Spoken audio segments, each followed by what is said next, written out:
எல்லோருக்கும் வணக்கம். என் பேர் கர்ணா. இன்றைக்கி நான் எங்கே இருக்கேன் அப்படி பார்த்தீங்கன்னா திண்டுக்கல் மாவட்டத்தில் வந்து இருக்கேன். திண்டுக்கல் மாவட்டம் தமிழ்நாட்டில் ஒரு முக்கியமான மாநகராட்சி. திண்டுக்கலுக்கு பெருமை சேர்க்குற நிறைய விஷயங்கள் இருக்குங்க. அது திண்டுக்கல் பூட்டு, திண்டுக்கல் பிரியாணியாக இருக்கட்டும். அதில் இன்னொரு முக்கியமான ஒரு இடம் என்னென்னா திண்டுக்கல் மலைக்கோட்டை. இது வந்து மிக ஒரு வரலாற்று சிறப்புமிக்க இடம்.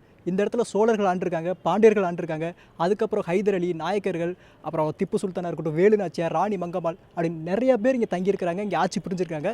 இது வந்து ஒரு வரலாற்று சிறப்புமிக்க இடம். இன்றைக்கி இந்த திண்டுக்கல் மலைக்கோட்டையை பற்றி பார்க்க போகிறோம். இந்த வீடியோ ஃபுல்லாமே பாருங்கள். வாங்க வீடியோக்குள்ளே போகலாம்.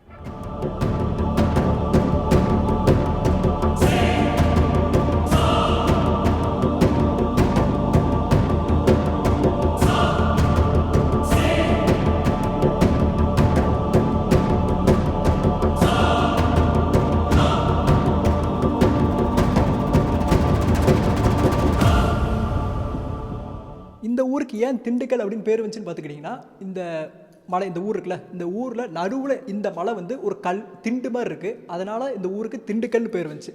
இதுக்கு முன்னாடி வந்து இந்த ஊருக்கு திண்டீஸ்வரம் அப்படின்னு தான் திண்டுக்கலை வந்து கூப்பிட்டு இருந்தாங்க. இந்த திண்டுக்கல்லை வந்துக்கிட்டு பாண்டியர்கள் முன்காலத்தில் வந்து ஆண்டுட்டு இருந்தாங்க. அவங்ககிட்ட இருந்து சோழர்கள் கைப்பற்றாங்க. 1ஆம் நூற்றாண்டில் கரிகால சோழன் அவர் கைப்பற்றாரு. 1லேருந்து 6 வரைக்கும் சோழர்கள் கைவசம் வந்து திண்டுக்கல் இருக்குது. அதுக்கு அப்புறம் வந்துட்டு 6லேருந்து 9 வரைக்கும் பல்லவர்கள்ட்ட இருக்குது. மறுபடியும் சோழர்கள் அவங்ககிட்ட கைப்பற்றாங்க 9ஆம் நூற்றாண்டில். 9லேருந்து 13ஆம் நூற்றாண்டு வரைக்கும் சோழர்கள் வசம் இருக்குது. 13ஆம் நூற்றாண்டுக்கு அப்புறம் பாண்டியர்கள் வந்து அவங்ககிட்ட வாங்கிடுறாங்க.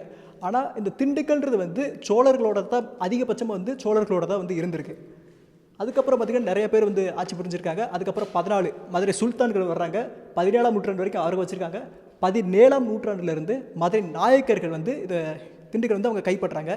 அந்த காலத்தில் தான் 17ஆம் நூற்றாண்டு தான் இந்த மலைக்கோட்டை வந்து கட்டப்பட்டது.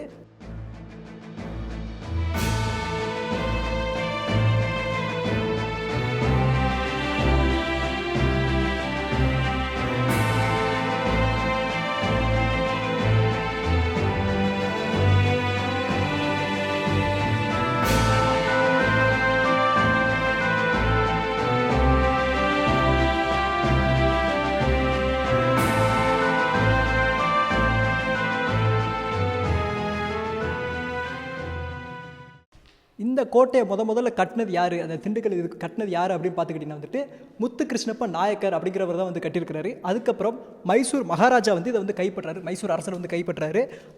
அவர் வந்துட்டு வெங்கட்ராயா அப்படின்ட்டு இடிச்சிட்டேன், நீங்கள் வந்து கொஞ்சம் ஜாக்கிரதையாங்க. வெங்கட்ராயா அப்படிங்கிற வந்து அவர் வந்து அனுப்புகிறாங்க. இங்கே கவர்னரை வந்து பண்ணுறாங்க. அப்போ வந்து மக்கள் யாரும் வரி கொடுக்க மாட்டாங்க. அதுக்கப்புறம் ஹைதர் அலியை வந்து மைசூர் மகாராஜா வந்து அனுப்புகிறாரு. 1755 1777 வரைக்கும் ஹைதர் அலி தான் வந்துட்டு இதை வந்து ஆட்சி புரிஞ்சிட்டு இருக்கிறாரு. அவருக்கு கீழே தான் வந்து திண்டுக்கல் இது இருந்துச்சு. 1772 வந்துட்டு உங்களுக்கு தெரிஞ்சிருக்கோம், வேலு நாச்சியார், சிவகங்கை சீமையார் ராணி வேலு நாச்சியார் அவங்க ஹஸ்பண்ட் வந்து கொண்டுறாங்க. ஃபாரினர்ஸ் வந்து, அதாவது வெள்ளைக்காரங்க வந்து கொண்டுடுறாங்க. அப்போ அவங்க வந்துட்டு இங்கே ஹைதர் அலிட்ட வந்து ஹெல்ப் கேட்டு இங்கே தான் வந்து தங்கியிருந்தாங்க. 8 ஆண்டு காலம் வேலு நாச்சியார் வந்து இந்த கோட்டையில் தங்கியிருந்தாங்க. இங்கே ஐயம்பாளையம் கோட்டை அப்படின்னு இந்த 2-3 கோட்டையில் வந்து மாறி மாறி தங்கியிருந்தாங்க. அந்த இடம் எல்லாமே இங்கே இருக்குது அப்படின்னு சொல்கிறாங்க. அவங்களோட குலதெய்வம் வந்து ராஜராஜேஸ்வரி அம்மன், அவங்க மேலே கும்பிட்டுருக்காங்க அப்படின்னு சொல்கிறாங்க. இங்கே வந்து எக்கச்சக்கமான இடங்கள் இருக்குது. இது ஒரு பெரிய ரூம் மாதிரியே போய்கிட்டு இருக்குது. இங்கே ரொம்ப இருட்டாக இருக்குது. இது ஃபுல்லாமே இங்கே. அதுக்கப்புறம் அந்த ஹிஸ்ட்ரி சொல்லி முடிச்சிடுறேன். அதுக்கப்புறம் பார்த்துக்கிட்டிங்கன்னா வேலுநாச்சியார் இருக்காங்க. அதுக்கப்புறம் ஹைதர் அலி, அவரோட மகன் வர்றாரு. திப்பு சுல்தான் வந்து வர்றாரு. திப்பு சுல்தானுக்கு அப்புறம் வந்துட்டு 1798 வந்து மறுபடியும் ஆங்கிலேயர்கள் வந்துட்டு கைப்பற்றிடுறாங்க. அதுலேருந்து கடைசி வரைக்கும் ஆங்கிலேயர்கிட்ட தான் இருந்துச்சு. நமக்கு சுதந்திரம் கிடைக்கிற வரைக்கும் ஆங்கிலேயர்கள் கைவசம் தான் வந்து இந்த கோட்டை வந்து இருந்தது. ஒவ்வொருத்தர் காலத்தில் ஒவ்வொன்று வந்து கட்டப்பட்டிருக்கு. இங்கே வந்து இந்த ஆயுதங்கள்லாம் சேமிச்சு வைக்கிறதுக்கான இடமா இருக்கட்டும், மேலே கோயிலாக இருக்கட்டும், குளமாக இருக்கட்டும், ஜெயில் எல்லாமே இருக்குது. அப்புறம் நிறைய ஏதோ இருட்டாருன்னு சொல்லுவாங்கள்ல, அது ஃபுல்லாமே இங்கே இருக்குது. நான் ஒவ்வொன்றும் உங்களுக்கு வரிசையாக காட்டுறேன். நீங்கள் உள்ளுக்குள்ளே வந்த உடனே இப்போ நம்ம ஒரு இடம் பார்த்தோம் பார்த்தீங்களா, அது இதுதான். இந்த இருட்டாக இருக்கும், ஏன்னா வெளிச்சங்கள் அந்தளவுக்கு இருக்காது. இந்த இடத்துல வந்து வெளிச்சங்கள் இருக்காது. இந்த இடத்த வந்து இருட்டறை, அதாவது ஜெயிலை வந்து ஆங்கிலேயர் வந்து பயன்படுத்தி இருக்கிறாங்க. இந்த இடத்துல குதிரைகள் வளர்க்குறதுக்கும் ஆயுதங்களை சேமித்து வைக்கிறதுக்கும் இந்த இடத்த வந்து பயன்படுத்தியிருக்கலாம். உங்களுக்கு தெரியுதா, இதை வந்து அடைச்சிடுவாங்க. இதெல்லாம் அடைச்சிட்டாங்க அப்படின்னா மேலே வந்து உங்களுக்கு வெளிச்சம் வர்றதுக்கு மட்டும்தான் இருக்கும், அந்த புகை போகிறதுக்கு அதுக்கு மட்டும்தான் இருக்கும், வேறு எதுவுமே இருக்காது. ஸோ இதை வந்து இந்த ஒரு இருட்டு இதுக்காண்டி யூஸ் பண்ணியிருக்கலாம்.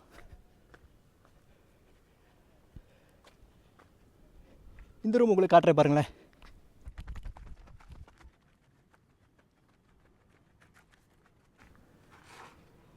இந்த இடத்துலேருந்து கண்காணிப்பு இடம் மாதிரி இங்கேருந்து பார்க்குற மாதிரி கூட இருக்கும். இங்கே ஒரு ஆள் உள்ளே வர்ற மாதிரி இருக்குது, இங்கேருந்து பார்க்குற மாதிரி. போய் பாருங்களேன்.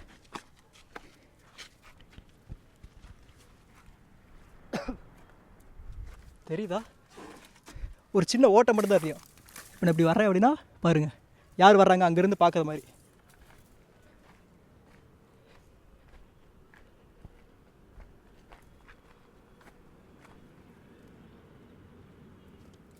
இந்த கோட்டையை சுற்றிவே, இந்த கோட்டை வந்து 2 அடுக்கு கோட்டை, அதை சொல்லிடுறேன். 2 அடுக்காக வந்து கட்டியிருக்கிறாங்க. நாயக்கர், அந்த முத்துகிருஷ்ண நாயக்கர் வந்து அவர் சின்னதாக தான் ஆரம்பித்தார். அதுக்கப்புறம் ஆங்கிலேயர்கள் அப்படின்னு கொஞ்சம் கொஞ்சமாக பலப்படுத்திட்டே போயிட்டாங்க. ஒரு ஹைதர் அலி காலத்தில் நிறையா வந்து பண்ணப்பட்டது. இந்த இடத்துல வந்து பீரங்கிகள் வச்சுருப்பாங்க. கோட்டை எங்கிட்டிருந்து தாக்குனாலும் அவங்கள எதிரிகளை தாக்குறதுக்காண்டி இந்த இடத்துல பீரங்கி, இன்னும் ஒரு பீரங்கி இருக்குது, பீரங்கி மேடுன்னு சொல்லுவாங்க. அதை உங்களுக்கு தனியாகவே காட்டுறேன்.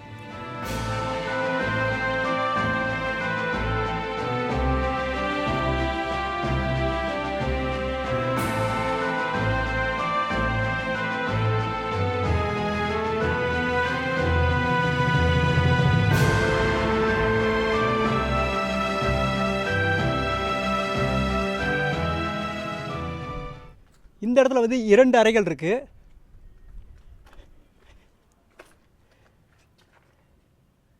இது யாரை தங்கறதுக்காக பயன்படுத்திருக்கலாம்னு நினைக்கிறேன். ஏன்னா இங்கே பாருங்கள், இது தூங்குறதுக்காண்டி இருந்திருக்கலாம். அப்படி தான் கட்டப்பட்டிருக்கு. அங்கே ஒரு புகைப்போக்கி அந்த ஓட்டது ஒன்று இருக்குது. இங்கே அதே மாதிரி 2 இது இருக்குது. க்ளோஸ் பண்ணி வச்சுருக்காங்க, போக முடியாது உள்ளே. அங்கிட்டு கூடி உள்ளே வரலாம், சின்னதாக இருக்குது. இங்கே யாரும் தங்கறதுக்காக வச்சிருக்கலாம்.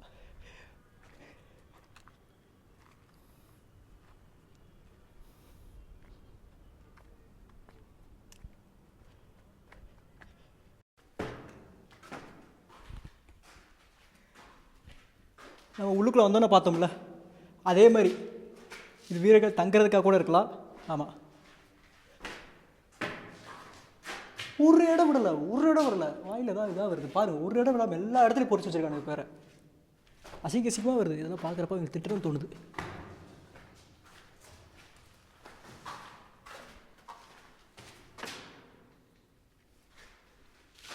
இதே மாதிரி தான் ஒவ்வொரு செக்மெண்ட் மாதிரி இருக்குது. அங்கே ஒன்று பார்த்தோமா, இதுக்கப்புறம் இது சிறுசு, அது பெருசு. நம்ம ஃபஸ்ட்டு பார்த்தது வந்து ரொம்ப பெருசு, இது சின்னதாக இருக்குது. இதே மாதிரி அங்கிட்டும் இன்னொன்று இருக்குது. குனிஞ்சு வரணும்.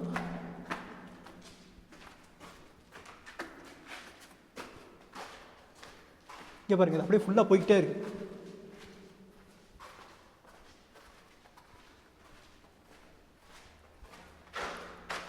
வெளிச்சம் வர்றதுக்கு மட்டும்தான் வச்சுருக்காங்க. இங்கே ஒரு குளம் இருக்குது. இங்கே இருக்கிறதுல இதான் வந்து ஒரு பெரிய குளம். இந்த இடத்துல வந்து மொத்தம் 3 குளங்கள் மாதிரி தண்ணி நீர்த்தேக்கம் வந்து பண்ணி வச்சுருக்கிறாங்க. இங்கேருந்து அந்த கோயில் தேவைகளுக்கும், இங்கே இருந்தவங்களோட நீர் தேவைகளுக்கு, அந்த குதிரைகளுக்கு எல்லாத்துக்குமே இங்கேருந்தால் தண்ணி எடுத்துருக்குறாங்க. இங்கே இருக்குது பார்த்தீங்களா, இதுதான் வந்து ஆயுத கிடங்கு. அங்கே போகலாம்.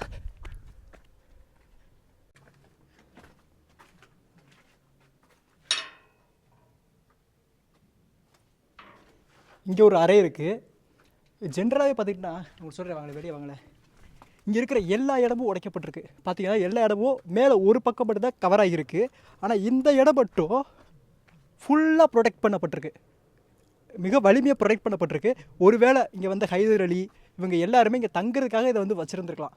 அவங்க வந்தாங்கன்னா, முக்கியமான இருந்தவங்க ராணி மங்கம்மாளாக இருக்கட்டும், யார் முக்கியமான ஒரு ஆஃபீஸர் வர்றப்ப பிரிட்டிஷ் ஆஃபீஸர்லாம் இருந்தாங்களா, ஸோ அவங்க ஒருவேளை இங்கே வந்திருந்தாங்கன்னா இந்த இடத்த தங்குறதுக்காக பயன்படுத்திருக்கலாம். ஏன்னா இதை பாருங்கள், நல்லா ப்ரொடெக்ட் பண்ணப்பட்டிருக்கு. இதுவே நல்லா ரொம்ப ஸ்ட்ராங்காக இருக்குது. இங்கே பாருங்கள், இந்த தடுப்பு மட்டுமே இவ்வளோ தூரம் இருக்குது. இந்த செவர் மட்டும், மதில் சுவர் மட்டும் நல்லா பெருசாக கட்டப்பட்டிருக்கு. அதனால இது யாரும் தங்குறதுக்காக இது இருந்திருக்கலாம்.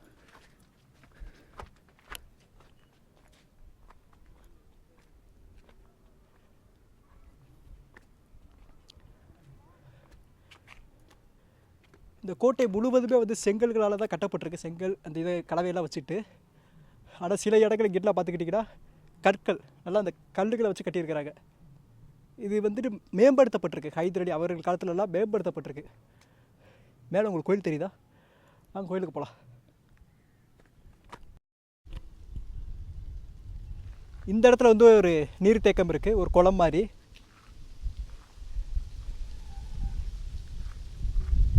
அந்தந்த இடத்துல நிறைய சின்ன சின்ன நீர்த்தேக்கங்கள் இருக்குது. இது வந்து பீரங்கி மேடு அப்படிம்பாங்க. இந்த இடத்துக்கு பேர் வந்து மிகப்பெரிய பீரங்கிகள், நல்லா ரொம்ப பெருசாகவே இருக்குது. நான் உங்களுக்கு அந்த தஞ்சாவூர் மியூசியத்தில் வந்து காமிச்சிருப்பேன். அதை விட இது ரொம்ப ரொம்ப பெருசு. இது வந்து 1 2 3 4 5 6 7 ஓட்டைகள் வந்து இருக்குது. ஸோ 7 பக்கம் வந்து கவர் பண்ணியிருக்கலாம். ஆனால் இப்போ 3 இருக்குது. 3 பீரங்கிகள் இருக்குது. ஒரு சின்ன பீரங்கி, 2 மிகப்பெரிய பீரங்கிகள் இருக்குது.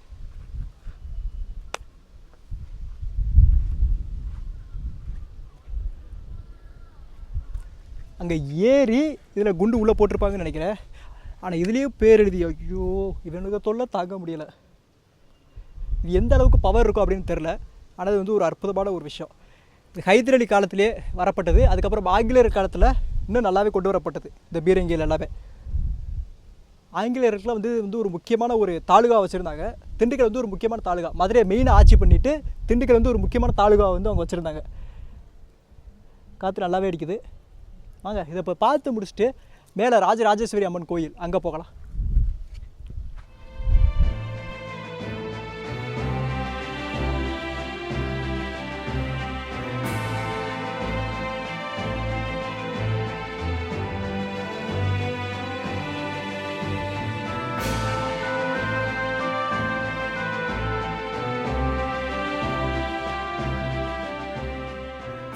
இப்போ வந்து நம்ம மேலே அந்த மலை மேலே இருக்கிற கோயில் இருக்கோம். இந்த கோயில் பேர் வந்து ராஜராஜேஸ்வரி அம்மன் கோயில் வந்து சொல்லுவாங்க.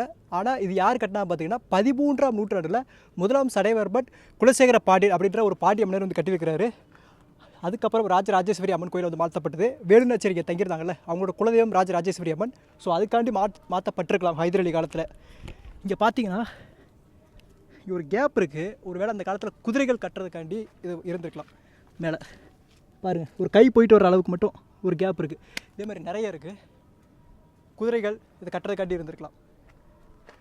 வாங்க இப்போ இந்த கோயிலுக்குள்ளே போகலாம்.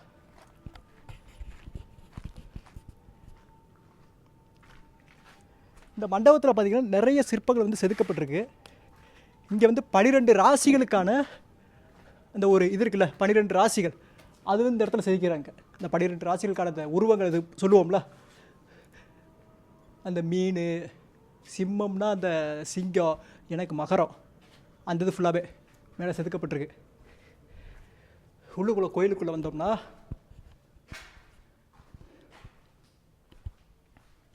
உண்மையிலே நல்ல ஒரு பெரிய கோயில் இது. அந்த காலத்தில் சிவன் கோயிலாக தான் இருந்தது. இப்போ வந்து அந்த உள்ளுக்குள்ளே வந்து எந்த சிலைகளுமே கிடையாது. அதை எடுத்துகிட்டு போய் கீழே வந்து வச்சுட்டாங்க. கீழே 2 கோயில் இருக்குல்ல, முக்கியமான கோயில், அதுக்கு வந்து வச்சுட்டாங்க. உள்ளுக்குள்ள வந்து எதுவுமே கிடையாது. நீங்கள் பார்த்துக்கிட்டிங்கன்னா சுற்றியுமே யாழி, எல்லா பக்கமும் யாழிகள் அனைத்து பக்கங்களும் இருக்குது. இந்த இடத்துல சிலைகளை காணோம். சில சிலைகள் வந்து உடைக்கப்பட்டிருக்கு. இதில் நல்லா அற்புதமாக செதுக்கப்பட்டிருக்கு. உள்ளுக்குள்ளே பார்த்தீங்கன்னாலுமே நல்லா அருமையாக செதுக்கியிருக்கிறாங்க. கொடுங்க காட்டுறேன், தெரியுதா பாருங்க.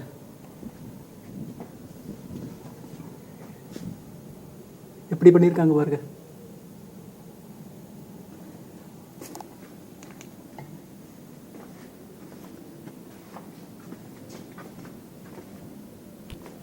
இந்த தூணில் பாருங்கள், சிவபெருமான் மேலே அந்த ஒரு பாடு வந்து அப்படியே பால் சுரக்கிற மாதிரி. இந்த தூணில் ஒவ்வொரு தூள்லையுமே ஒவ்வொரு செதுக்கப்பட்டிருக்கு. ஒவ்வொரு தூள்லேயும் ஒவ்வொரு சிலை வந்து செதுக்கப்பட்டிருக்கு. அதுக்கு பின்னாடி ஒரு ஒரு மர்மம் இது ஒளிஞ்சிருக்கு அப்படின்னே வந்து சொல்லலாம். அந்த பக்கம் ஒரு 3 சன்னதி இருக்குது.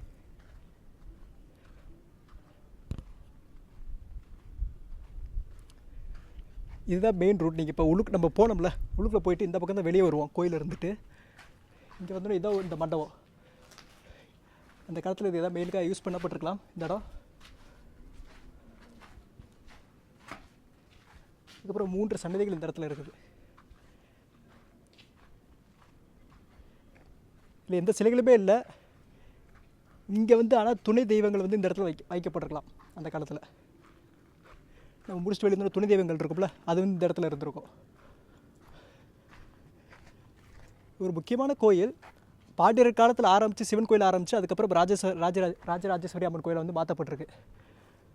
அவ்வளோ அந்த கோயில் பார்த்து முடிச்சிட்டிங்கன்னா இந்த பக்கம் வரப்போ கொஞ்சம் ஜாக்கிரதை வரணும்.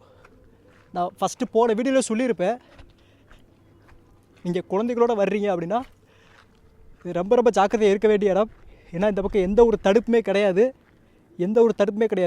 ஸோ ஏதாவது ஒரு வேளை ஸ்லிப் ஆயிடுச்சுன்னா ரொம்ப இது. அதனால் நீங்கள் குழந்தைகளோடு வர்றீங்கன்னா உங்கள் கட்டுப்பாட்டுக்குள்ளே வச்சுக்க குழந்தைகளை இந்த இடத்துலலாம். ஆனால் இங்கேருந்து பார்க்க அழகாக இருக்குல்ல.